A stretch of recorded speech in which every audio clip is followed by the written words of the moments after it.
Kita service cleaner dulu. Ini box filter. Okey, seterusnya kita buka air cleaner. Sebab saya ingat 2 bulan sudah tidak pernah buka air cleaner dia. So kita buka. Ada 2 bol. Satu sebelah sini dan satu sebelah sini.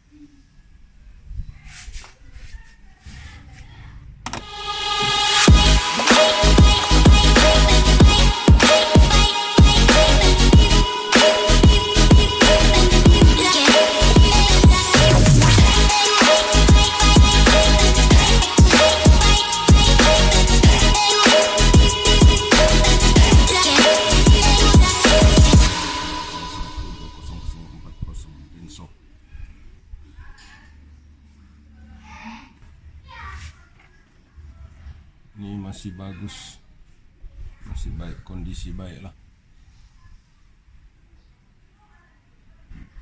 Kalau kawasan ni hitam sudah, sebaiknya tukarlah. Ini kalau tak silap dalam harga RM20 boleh dapat 20 lebih lah, 20 lebih lah boleh dapat harga ni. Ini sudah saya tiup. Sudah bersih sudah. Oke, kita pasang balik.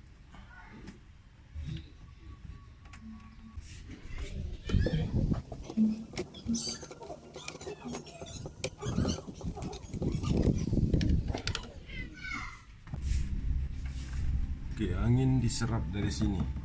Ini lubang nih. Dia masuk ke bawah.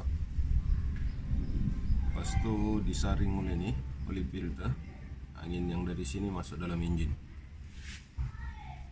Jadi pasang ni nampak yang ini ada lekuk sini. Dia putus sini. Nah, ini kena bagian depan. Bagian depan jangan silap. Kalau silap pun memang tak boleh pasang. Oke, simple saja.